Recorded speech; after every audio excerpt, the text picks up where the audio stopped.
जी तो अस्सलाम वालेकुम नाज़रीन, जेजेटीवी के प्लेटफॉर्म से मैं हूं सुल्तान और आप देख रहे हैं मेरा डिजिटल चैनल। नाज़रीन, जैसा कि आपको मालूम है, हर रोज एक नई खबर के साथ हम आपकी खिदमत में हाजिर होते हैं। जैसा कि आपको नजर आ रहा होगा कि मेरे साथ आज स्टूडियो में है चौधरी आमिर शहजाद साहब। और चौधरी आमिर शहजाद साहब का अगर मैं आपको तारुफ कराऊं तो तारुफ बहुत लंबा है इनका। अमूमन आप हमारे स्टूडियो में इनको देखते रहते हैं और मेरे साथ ये काफ़ी सारे भी लोग कर भी चुके हैं। और इनकी कह लें कि जो तजज़िया है, जो इनकी खबर है, उससे कह लें कि हमें जो है कि फ़ायदा उठाना चाहिए, आपको भी और मुझे भी। और मैं यहाँ पर आपको बता दूं कि जिस मौजू पे आज हम बात करना चाह रहे हैं, एक तो है इमरान खान, दूसरी है बुशरा बीबी, क्योंकि खबरें सारी बन इन पे रही हैं, और तीसरा है TLP के जो फैजाबाद में आके बैठ गए।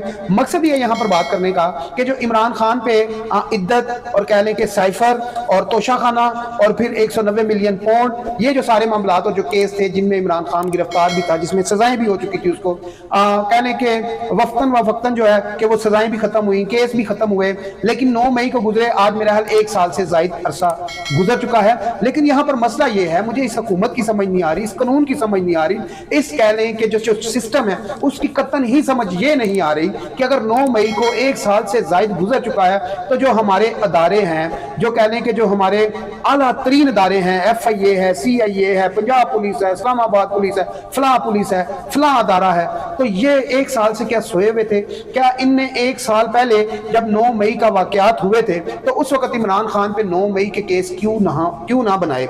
और इमरान खान पर अगर केस बनाए थे तो उस पे कहने के अमल दरामद क्यों नहीं हुआ? उसके ऊपर काम क्यों नहीं हुआ? जैसे इमरान खान साहब के ऊपर सारे केस खत्म होते हैं, आखिरी कह लें कि इद्दत में जो निकाह था वो रह गया था, वो भी डिस्चार्ज हो जाता है कल, तो फिर एक कह लें कि टीम आ जाती है नैब के हवाले से, तोशाखाना के हवाले से, फिर 9 मई में गिरफ्तारी हो जाती है और दीगर ऐसे केस दोबारा से खोल दिए जाते हैं, 9 घड़ियां फिर से निकाल दी जाती हैं, रोलेक्स और फलाना ढमकाना, फिर कोई हीरे के हार, फिर कोई सोने के हार। आखिर ये हमारे मुल्क में क्या होने जा रहा है? मैं ये पूछना चाहता हूं कि हमारी जो अदलिया है, जो हमारा कानून है, ये कहां पर है? अगर एक बंदे ने जुर्म किया है, चाहे वो नवाज शरीफ है, चाहे वो इमरान खान है, तो उसको उसकी सजा मिलनी चाहिए। ठीक है, अभी इमरान खान साहब ये कहते हैं कि जितने भी केस थे नवाज शरीफ के वो खत्म किए गए, और कह लें कि नवाज शरीफ को बिल्कुल एक 0 मीटर, एक ड्राई क्लीन की मशीन में से निकालकर 0 मीटर बनाकर एक रोल मॉडल बनाकर बैठा दिया जाता है और मुझ पे केस बना दिए जाते हैं। अब इमरान खान साहब ये कहते हैं कि हम बिल्कुल बातचीत के लिए तैयार हैं। अब ये इमरान खान साहब से तो पहले ये पूछना है कि आप बातचीत के लिए किसके साथ तैयार हैं, लेकिन यहाँ पर मसला ये है कि वो ये कहते हैं कि मैं बातचीत के लिए तैयार हूं,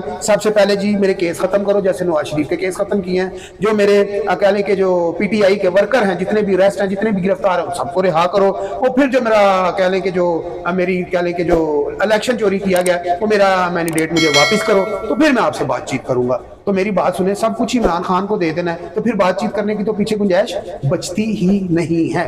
तो इन्हीं चीज़ों के ऊपर आज हम सारी बात करेंगे। थोड़ी बात मेरी लंबी होगी, तो मैं थोड़ा सा आज कह लें कि आमिर भाई से इन्हीं चीज़ों के ऊपर सवाल और जवाब चाहता हूँ कि हमारे आया पाकिस्तान में क्या हो रहा है। जी आमिर भाई, क्या हाल है? ठीक है, शुक्र अल्लाह का जी। आमिर भाई, सबसे पहले तो ये बताएं हमारे मुल्क में ये क्या हो रहा है? क्योंकि कोई अंधा कानून है? वो जैसे हम इंडियन मूवीज में देखते थे, वो एक ऐसे मुजस्मा सा बना होता था, हाथ में तराजू होता था, आंखों पे पट्टी होती थी, क्या ये वो वाला कानून चल रहा है पाकिस्तान में? अच्छा सुल्तान भी, आपने ना माशाल्लाह काफ़ी दर्द दिल के साथ सारा कुछ ये बताया, पेश किया, और हमारे जो देखने और सुनने वाले हैं उनको काफ़ी तमीज़ के साथ सारा कुछ बताया कि ये आखिर हो क्यों रहा है। ये हर पाकिस्तानी जो है ना वो ये सोच रहा है, चाहे वो PTI का है, चाहे वो नून लीग का है, किसी भी पार्टी से है, वो ये सोचता है कि यार ये जब हमारी गवर्नमेंट आती है तो दूसरों को क्यों ऐसे घसीटा जाता है, कोई भी पार्टी एक्सर्साइज है। आपने वैसे एक फिल्म का भी कहा कि फिल्म में ऐसे होता है, वो एक तराजू उठाया हुआ है, वो मतलब अदलिया की वो मूर्ति सी बनी होती है, हमने देखा, आंखों में पट्टी बांधी होती है, अंधा कानून, कानून अंधा, वो एक सिंबल होता है कि कानून अंधा है, वो भी अपनी को देखता है, ना अपनी चाची को, ना मामी को, ना ताई को। हालांकि वो मुझे तो ऐसे लगता है कि कानून ऐसे पट्टी से ऐसे एक आंख निकाल के देख रहे कि वो ये तो पकड़ना किसको है, ये तो नहीं आप सुने रगड़ा किसको लगाना, बड़ी मजेदार बात है। वो ऐसे करके देखते हैं तो वो कहते हैं कि आपको देख के बड़ी खुशी हुई जनाब, या तो आपने वो बात कर दी। जी। तो ये कानून के ये जो है ना, कानून के फैसले बोलते हैं, कानून बैठ के नहीं बोलता। बुलाओ, जैसे वो साद रफीक साहब ने एक दफा कहा था कि हम सख्त चले साहब, ये आपने ये जो आंख से उठाकर ना बड़ी दूर की लगाई। हाँ जी जी, सीधा सुप्रीम कोर्ट पहुंच गए। वो समझने वाले समझ गए होंगे। अच्छा। जैसे मैं बता रहा हूँ कि जो अहम तरीन सीट पे बैठे होते हैं ना, उनके फैसले बोलते हैं। अदलिया जो हमारे जो चीफ जस्टिस और जजेस वगैरह हैं, उनके फैसले बोलने चाहिए, उनकी पसंद और नापसंद नहीं बोलनी चाहिए। यहाँ पे पसंद नापसंद वाला मामला शुरू हो गया। जैसे एक दफा याद होगा कि साद रफीक साहब ने कहा था कि हम सख्त चने साबित होंगे, लोहे के चने साबित होंगे। तो जब उन्हें बुलाया गया, जब उन पे बुरा वक्त आया, सारे लोहे के चने खत्म हो गए। नहीं। अब वो जब अदालत में पेश हुए तो जज ने ना एक जैसे बिल्कुल जैसे वो तल्खी सवाल तल्खिया तौर पे उन्होंने कहा कि बुलाओ जरा उस लोहे के चने वाले को, हम देखते हैं उसे लोहे के चने वाले। मतलब खुंदस निकाल। कहने का मतलब है कि ये बात ये है। और जैसे अभी आपने जो मेरे से असल सवाल पूछा ना कि ये क्या हो रहा है, ये इमरान खान इतने सारे केसेस, आज मैं आपकी बात काटता हूँ। आज सनम जुवैद को रिहाई मिली, तो वो अपने जो उनके वकील थे उनके चैम्बर में, यानी कि उनके ऑफिस में बैठे, वो घर से बाहर निकले तो साथ ही आ गए। इस्लामाबाद पुलिस की 9-10 गाड़ियां खड़ी थी सनम जुवैद को उठाने के लिए। ये तुक तो नहीं, तुक नहीं। मैं आपको असल बात बताता हूँ, हकीकत क्या है। जिन्होंने रगड़ना है ना जुवैद साहब उन्होंने सही तरह रगड़ो। लेकिन सब तो वड्डी गल है कि पहले सब तो सारा ये तो देखो ਉਹਦੇ ਚ कोई कानूनी मामलात भी है ना, तो केस भी है मैं तो यही बताने लगा था कि 3 एमपीओ के तहत गिरफ्तार कर लिया। कुछ भी नहीं। असल मामला मैं आपको बताऊं, जैसे फिल्म में आप देखते हैं कि जो आखिर का जो लास्ट जो सीन होता है ना, जिसमें जो हीरो जो है ना मार खाए जा रहा होता है, एंड में वो फिर अपना असल आखिरी जो है ना दाव लगाता है। सेम बिल्कुल इसी स्क्रिप्ट के तहत जो है ना हमारी सियासत जो है ना वो इस वक्त चल रही है। ये तोशा खाना, इद्दत और फलां और ये उसने केस कर लिया, करप्शन के अजीबो गरीब से केस, वो सारे क्लियर हो जाएंगे। मैं आपको बताऊं कि इमरान खान और नवाज शरीफ में फर्क सिर्फ 9 मई। ये आप कुछ समझे या ना समझे, 9 मई नवाज शरीफ ने नहीं किया। मैं आपको बताऊं, नवाज शरीफ साहब ने 9 मई से बहुत ही कम एक बात कही थी।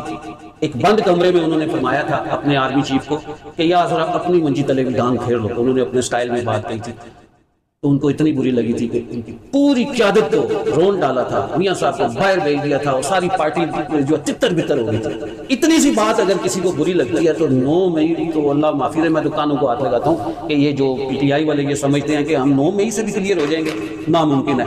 अब देखें सारे जो है ना इनके केसेस वगैरह ख़त्म हो गए और इतनी रिलीफ मिली है कि सुन्नी इत्तेहाद कौंसिल ने जाके कहा था जी कि ये हमें जो है ना मखसूस सीटें हमें दी जाए। हुआ क्या था, बात है वो सारे सुन्नी इत्तेहाद में है ना, PTI का तो नाम ही नहीं है। अब सुन्नी इत्तेहाद वाले जाके खड़े हो जाते हैं जी 13 रुकनी बेंच के पास कि जी हमारे फैसला आएगा। वो हैरान होकर ऐसे करके देखते हैं कि यार ये क्या हुआ है। वो जो साइल ही नहीं है, जिसने दरखास्त ही नहीं दी, जिसने रेफरेंस ही नहीं जाहिर किया, उसको कहते हैं PTI वालों ये सारी सीटें आपकी है। तो वो भी बाहर आके अजीब समझ से बाहर आके वो बाहर आके हम जीत गए, हम वो ख्वाजा आसिफ वज़ीर दिफा उन्होंने ये फरमाया था कि ये तो होम डिलीवरी हुई है, जिन्होंने अदलिया में जाके इंसाफ मांगा ही नहीं उनके घर इंसाफ पहुंचा दिया गया, मतलब उनकी होम डिलीवरी की। यहाँ पे मैं एक बड़ा बारीक सा एक नुक्ता, एक सवाल पूछना चाहता हूँ। मैं बगैर किसी मुगालते के मैं बगैर किसी वजह के, बगैर किसी लगी लिपटी के, मैं एक सवाल सीधा ही मैं अपने चीफ जस्टिस काजी फायज ईसा साहब से पूछना चाहता हूँ कि काजी फायज ईसा साहब, मेरे दिमाग में चीज फंस गई।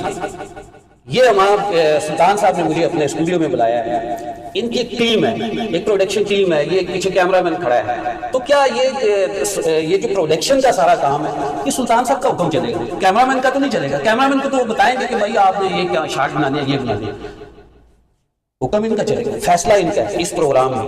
आप एक छोटे से दफ्तर में चले जाए, किसी भी हुकूमती या प्राइवेट निजी किसी दफ्तर में चले जाए, वहां का जो बॉस होता है उसके जितने मातहत होते हैं, फैसला उस बॉस का चलता है क्योंकि वो बॉस है। सीधा सा लगा लें, थाने में चले जाएं, थाने में SHO की चलती है, नीचे पुलिस वाला, कोई किसी की हिम्मत नहीं है कि SHO के आगे के नहीं सर जी आप इसको छोड़ दें, आपने इसे पकड़ा है।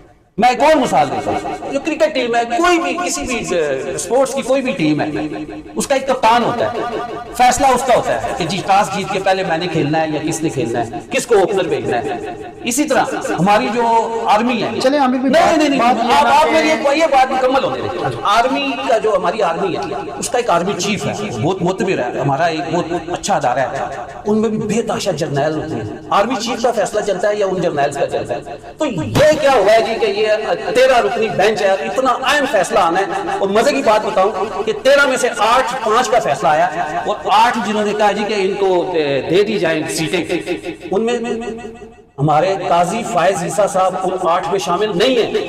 कहाँ रहेगी उनकी वो चीफ जस्टिस, किस चीज के हुए? मैं ये सवाल पूछना चाहता हूँ, इसका किसी के पास पता नहीं कि जवाब होगा कि नहीं होगा। अब ये तो हमारे आर्मी चीफ की, हमारे चीफ जस्टिस साहब की ये उन्होंने इज्जत को दांव पे लगा दिया है। ये क्या निजाम है कि एक छोटे से दफ्तर में बास की चलती है, किसी की नहीं चलती। तो ये 13 रुकनी बेंच, ये निजाम ऐसा अजीबोगरीब बना दिया गया है पाकिस्तान में कि हम यहाँ पे पाकिस्तान में, आपको मैं सोनू भाई एक बताऊं कि जब भी कभी इलेक्शन हुए हैं, चाहे वो 13 करोड़ लोग इलेक्शन वोट डाले, मुतनाज़ा होता है, या 13 बंदे वोट डाले, वोट डालने का मतलब होता है कि फैसला साजी, चाहे 13 फैसला करें, मुतनाज़ा ही होता है। अब इसका क्या जवाब देगा? फिलहाल तो इसका जवाब जी आमिर भाई किसी के पास भी नहीं है। तो यहाँ पर हम बात जो है करनी है कि इमरान खान साहब के ऊपर है जो केसेस थे वो सारे ख़त्म हो जाते हैं। तो फिर आया कि हमारे जो आला अदारे हैं, ठीक है, और जिसकी पाकिस्तानी कुछ तो डर के इज्जत करते हैं और कुछ जो है वैसे ही उनकी इज्जत करते हैं, कुछ कानून को समझते हैं, तो वो इनसे नहीं डरते। लेकिन मसला यहाँ पर ये है कि ये हमारे अदारे आज से 1 साल पहले सोए हुए थे कि 1 साल से ज़ायद का अरसा जो है वो 9 मई को गुजर चुका है। तो फिर 1 साल के बाद इनको 9 मई याद आया, उसमें इमरान खान साहब की गिरफ्तारी डाली। क्या ये पहले ये देखते रहे कि जी इसको अगर अदालतों की तरफ से इंसाफ मिलता है? वैसे तो अमूमन जब इमरान खान साहब को अदालतों की तरफ से रिलीफ मिलता है, जैसे अभी आपने कहा कि जो काजी फायज ईसा साहब हैं उनकी इज्जत की तजलील की गई है कि उनका जो बात है वो जो नीचे वाले हैं उनने नहीं मानी अपने बड़े की, तो इसी तरह है कि जो हमारे आला अदारे हैं, तो क्या ये उस वक्त तक सोए हुए थे कि इमरान खान साहब के ऊपर ये 9 मई नहीं बनाना? तो जब इमरान खान साहब को लाडले को सारे रिलीफ मिल जाएंगे फिर 9 मई बनाना है। अब फिर तोशा खाना 7 घड़ियां निकाल दी हैं, फिर सोने के हार निकाल दिए हैं, फिर अंगूठियां निकाल दी, फिर डायमंड निकाल दिए। कल को कहेंगे जी ये कुछ भी नहीं निकला, फिर इमरान खान साहब को जमानत। ये बातें आप सही कह रहे हैं। कल ये देखना ये इनको रिलीफ दोबारा मिलेगा। आप वो भूल गए जो रिलीफ मिला था कि आए बैठे, वो इमरान खान साहब जमानत लेने आए हैं अदालत में, तो केस ऊपर बैठे हुए खड़े हुए कहते हैं जी कि आए बैठे, आपको देख के बड़ी खुशी हुई है, आपके सारे जितने केसेस हैं सब पे हम जमानत देते हैं। बल्कि यहाँ तक मजाक उड़ाया गया पाकिस्तान की अदलिया का कि उन्होंने लिखा, रिटर्न उन्होंने फैसला लिख के दिया जमानत का कि आपको उन केसेस में जमानत देते हैं जिसका आपके सियासी में भी सोच रहे हैं। आप ये देखें कितना मजाक है अदलिया के साथ। तो आप कहते हैं जी कि ये क्या हो रहा है। और ये मैं आपको बताऊं कि ये जो 9 मई वाला जो वाक़या ना, आप कहते हैं कि ये साल हो गया। नाज़रीन माजरत के साथ ये जो आमिर भी बात कर रहे हैं ना, ये अतर मिनुल्लाह साहब की बात कर रहे हैं। उस टाइम पर कह लें कि सुप्रीम कोर्ट के चीफ जस्टिस वही थे। मैं निजाम की बात कर रहा हूँ, मैं किसी XYZ का नाम नहीं लेता। नहीं, वो तो अब ठीक है, वो रिटर्न है। आप हमारे जो है ना फैसलों पे तनकीद कर सकते हैं, ज़ातियात पे नहीं। वो मीडिया पे सारा आया हुआ है, कौन बोला कौन नहीं बोला, किसने क्या कहा किसने नहीं कहा, किसने अपनी औलाद की खुशी में इमरान खान को रिलीफ दी, किसने अपनी बीवी की खुशी में, उनके हीरो है जितने उनकी खुशी में रिलीफ दिया। तो ये कहने वाली बातें सारा कुछ बीच में ही है। अच्छा। जब आप रिश्ते कह रहे हैं तो फिर सारे रिश्ते आ जाते हैं। तो ये रिलीफ मिलना जो है ना, ये बड़ी अजीबोगरीब सी बात है।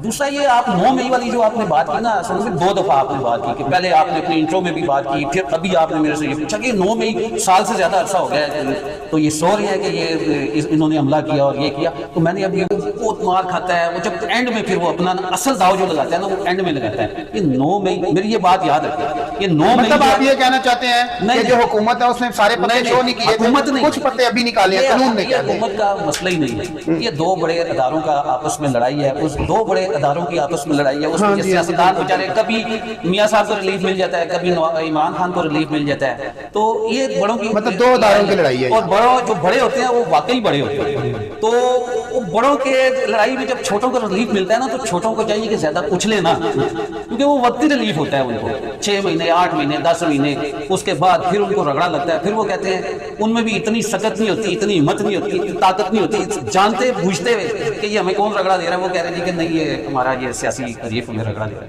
वो बेचारा खुद रगड़ा के आगे बैठा हुआ होता है। तो वो कहाँ एक सियासतदान एक दूसरे सियासतदान को कैसे रगड़ा दे सकता है? कोई निज़ाम उसके नीचे हो तो फिर वो हम माने जी कि रगड़ा चल सकता है। दूसरा ये 9 मई वाला जो मैं दोबारा ये कहूँगा कि ये आखिरी दावा है, और ये आखिरी दावा आपको पता है ये इस साल पहले केस लाहौर की अदालतों में लाहौर की हाईकोर्ट में ये बन चुका है और ये पड़ा हुआ था। बाकी ये जमानतें थी ना, जमानतें थी या जो भी था वो अभी क्लियर नहीं हुआ था जमानतों पे। ये इनको दूसरे चक्रों में उलझाया हुआ था जी के तोशा खाना, हीरे और 190 मिलियन पाउंड। अच्छा, 190 मिलियन पाउंड का भी केस खुल गया। केस खुलेगा और वो ओपन एंड शट केस है। वो सब मानते हैं कि जी मियां साहब ने कहा था कि यार ये जो कागज है बस इस पे तुम सारे ओके करो। नहीं, मियां साहब ने नहीं, इमरान खान साहब। इमरान खान साहब ने कहा था कि ये सारे अपनी असेंबली में ना इसके ऊपर ओके करो, ये बस ये बंद लिफाफे के ऊपर सब कैबिनेट से साइन। किसी की हिम्मत नहीं पड़ी कि जी वो पूछे कि खान साहब अंदर ये की मसला क्या है, वो कितने पैसे हैं और ये पैसे आए किधर से हैं और पैसे जाएंगे किधर। किसी ने नहीं पूछा। जब ये कोई आप जैसे और हमारे जैसे जो टोबे लगे रहते हैं साफी, उनको पता लगा अंदर खाने से कि लिंक होते हैं ना हमारे फिल्म क्या चली कि ये क्या चक्कर है, किसी ने चुप करके ऐसे काम में बता ये नाज़रीन मैं आपको बता दूं यहाँ पर कि मलक रियाज साहब का पैसा था जो बरतानिया में 190 मिलियन पाउंड पकड़ा गया था। काफ़ी सारे व्लॉग में मैं आपको पहले भी बता चुका हूँ। और इससे पहले जो है कि मलक रियाज साहब को 460 अरब रुपए का कह लें कि सुप्रीम कोर्ट ने जुर्माना किया हुआ था। और जो जुर्माना था 460 अरब रुपए का, उसमें मलक रियाज ने कहा था जी कि मैं जो है ना कि इतनी रकम नहीं दे सकता। तो फिर उस वक्त के जो साकिब निसार साहब थे सुप्रीम कोर्ट के चीफ जस्टिस साहब, उनको जो है कि 7 साल का टाइम दिया था कि 7 साल के वक्त में आपने जो है ना 460 अरब रुपया ये जुर्माना सुप्रीम कोर्ट में जमा करवाना है। तो वो उन्होंने कहा जी कि मैं नहीं जमा करवा सकता, लेकिन 3 सालों में उन्होंने कुछ पैसा तो जमा करवाया। फिर उसी के दरमियान में क्या हुआ कि बरतानिया में एक बहुत बड़ी रकम पकड़ी जाती है, तो वो रकम पाकिस्तान में लाने के लिए, लेकिन वो रकम तो जो आनी थी वो पाकिस्तान के खजाने में आनी थी, वो रकम पाकिस्तान की थी 190 मिलियन पाउंड। लेकिन इमरान खान ने और मलक रियाज ने और उस वक्त के जो अकबर शहजाद साहब थे उनकी मिली भगत ने कैबिनेट से साइन लिए, और वो पैसा जो है जो कह लें कि मलक रियाज ने 460 अरब रुपया देना था सुप्रीम कोर्ट को जुर्माना, तो ये जो पाकिस्तान के खजाने में आने वाला पैसा था वो मलक रियाज के जुर्माने के जुमरे में उधर दे दिया, जबकि वो पैसा इधर आना था पाकिस्तान के खजाने में। और यही इमरान खान साहब के ऊपर केस है कि इमरान खान साहब ने उस वक्त के मलक रियाज से 468 कनाल की जगह ली, अल-कादर ट्रस्ट भी ली है जेलम के पास। और फिर वो जो 5 कैरेट हीरे की अंगूठी की भी आपने काफी सारी वो वॉइस सुनी होगी जो ऑडियो लीक हुई थी। ये 3-4 तो आए बड़े बड़े जो है इमरान खान साहब ने 460 अरब रुपए का जो मलक रियाज के ऊपर कह लें एक फाइन था वो माफ करवाने के चक्रों में 190 मिलियन पाउंड जो है पहुंचाया सुप्रीम कोर्ट में, जबकि वो पाकिस्तान का पैसा था, पाकिस्तान के खजाने में आना था, ना कि सुप्रीम कोर्ट में आना था। तो फिर मलक रियाज ने जो इमरान खान साहब को एक तो बना कर दिया अल कादर ट्रस्ट यूनिवर्सिटी, और इस्लामाबाद बन्नी गाला के साथ ही कुछ 468 कनाल जगह जो इमरान खान साहब को वो भी एज ए गिफ्ट तोहफे में दी। हमें कोई नहीं देता यार, क्या करेंगे, हम तो इंतजार में कि हमें कोई तोहफा दे। तो अभी थोड़े से हमारे भी हालात सीधे हूँ। अभी तो फिलहाल मुझे डर लग रहा है कि 16-17 तारीख बिजली का बिल आ जाए। आमिर भाई मुझे ये बताएं आगे कुछ है नाजरीन को बताने के लिए? आगे क्या बात करें जी, आगे तो क्योंकि पाकिस्तान एक ऐसा मुल्क है। पीएलपी का क्या आप कहते हैं, क्या चक्कर में बैठे हर हैं? आधे पौने घंटे बाद एक नया इशू, नया खबर दीजिए, नया इतना बड़ा इशू खड़ा हो जाता है कि बंदा, अब वो जो कॉलमिस्ट होते हैं कॉलम लिख रहे होते हैं, लिखते एक इशू उन्होंने एक लिखा होता है कि इस पे ये काम करना है, तो लिखने के दौरान उनका दूसरा इशू। ये नाज़रीन बिल्कुल सही कह रहे हैं आमिर भाई। मैं रात को जी टीएलपी वालों की जी बना के लेके गया सारा उनका वीडियो वगैरह, कुछ उनके तासुरात भी सुने, कुछ उनके जज्बात भी सुने, और अभी मैंने अपलोड कर दिया है, वो आप देख भी सकते हैं जब हम रिकॉर्डिंग कर रहे हैं।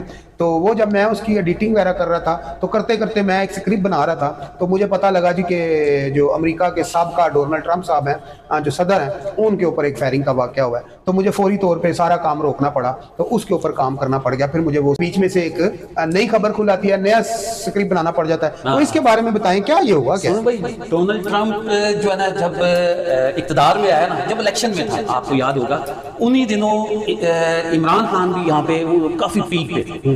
तो अब इंडिया में भी नरेंद्र मोदी जो है ना पीक पे था। तो सारी जो पाकिस्तान में और जो अकल और फहम और दानिश रखने वाले जो बड़े बड़े सोचने वाले दिमाग हैं, वो ये कहते थे कि सारी दुनिया में ना चेंजिंग आ रही है। अमेरिका जैसे सब एक जैसे ही, हाँ एक जैसे, जो उधर मोदी, उधर डोनाल्ड जो ट्रंप, कमाल, उधर इमरान जो खान। ये तीनों ऐसे रहनुमा, मैं ये कहूँगा इनको तनकीद नहीं करता, लेकिन इनके बारे में तहकीक करके एक रेसलर आ गया, एक रेसलर, डोनाल्ड ट्रंप तो रेसलर था, नहीं, आप इमरान खान क्रिकेटर आ गया, दोनों स्पोर्ट्समैन हो गए, हाँ। और इंडिया में चाय बेचने वाला नरेंद्र मोदी आ गया। ये इन तीनों के बारे में एक मुश्तरका जो है ना, ये एक नुक्ता था कि सारे ये कहते थे कि ये अपने दिमाग से भी ऊपर करके सोचते हैं, जो इनको बस समझ आ गई ना उस पर वो अड़ जाते हैं, जिद्दी और झगड़ालू और पीक पे इंतशार वाली यानी कि सोच रखने वाले। आप देख लें, मैं इसके ज्यादा बहस नहीं करता, बस आखिरी ये बात करता हूँ कि जो इनके डोनाल्ड ट्रंप के ऊपर ये हमला हुआ ना, तो मुझे एकदम याद आया ये डोनाल्ड ट्रंप पे हमला हुआ और उसने ऐसे कान पे हाथ रख के नीचे गिरा है। मैंने उसकी वीडियो देखी है, सबने देखी है वीडियो, और जब वो ऐसे उसे मुआवजों ने उठाया तो उसके हाथ पे थोड़ा सा इधर खून लगा और उसके यहाँ पे खून लगा। तो मैंने कहा ये एक अज़राए तफल्लुल मज़ाक के तौर पे मैंने कहा कि यार ऐसे हुआ कि अब डोनाल्ड ट्रंप का भी एक बयान आएगा कि मैं तकरीर कर रहा था तो मेरी दाएं तरफ खड़े हुए मेरे जो एक सियासतदान था उसके कपड़ों के अंदर से 8 गोलियां निकली, मेरे बाएं तरफ जो खड़ा था उसकी पैंट के में से 2 गोलियां निकली, और जो गोलियों की बारिश हो रही थी, तो इधर से गोलियां, उधर से, और बारिश हो रही थी, और मैं जब नीचे हुआ, गिर रहा था, जब मैं नीचे हुआ तो वो फायरिंग का जो रुख था वो भी नीचे ही हो रहा था। अच्छा, तो आप समझ आप समझ आ रहे तो गोलियां भी मूव कर रही, गोलियां ऐसी अजीबो गरीब किस्म की जो रिमोट कंट्रोल वाली गोलियां थी, तो ऐसे घूम फिर के किसी को लगी भी नहीं, किसी थोड़ी सी लगी है, तो आपको कुछ बंदा याद आ ही गया होगा जो सर। मैं आपकी बात यहाँ पर मैं बता देता हूँ, जब डोनाल्ड ट्रंप साहब की मैंने भी जब वीडियो देखी फर्स्ट टाइम सुबह, तो वो ना बार बार ऐसे ऐसे कर रहे थे गोलियां लगने के बाद। हाँ, तो मैंने कहा जी हमारे भी मुल्क में एक आर्मी चीफ रह चुके हैं, वो भी बड़ा मुक्का लहराते थे। मैं आपकी बात काट, मुशर्रफ साहब की मैं बात कर रहा हूँ। आप देखें बिल्कुल दोनों क्लिप लगाए, मैं आपको रिक्वेस्ट करता हूँ कि इसके दरमियान में दोनों क्लिप लगाएं कि जब इमरान खान को जो 100 कार्ड गोलियां लगी, तो जब वो अपने वो उस ट्रक से नीचे उतरे ना, तो उन्होंने सेम उसी तरह ऐसे करके मुक्का बनाया था। अच्छा, ये सब सही है, सेम ऐसे डोनाल्ड ट्रंप ने भी ऐसे ही किया है कि जी मुझे गोलियां लगी, मैं बिल्कुल कायम दायम हूं। तो ये एक तो हो सकता है कि आप मेरी इस बात से इत्तेफाक न करें, ये सियासत के दिनों में थोड़ी सी बात ये हंसी में चली गई, इसी के साथ हमें इजाजत दीजिए, मिलते हैं अगली वीडियो में। और नाज़रीन हमारे चैनल को लाइक करें, शेयर करें, सब्सक्राइब करें, ताकि ऐसी बेहतर और बेहतर से बेहतर हम आपके लिए मालूमात लेके आ सकें। शुक्रिया, अल्लाह हाफिज।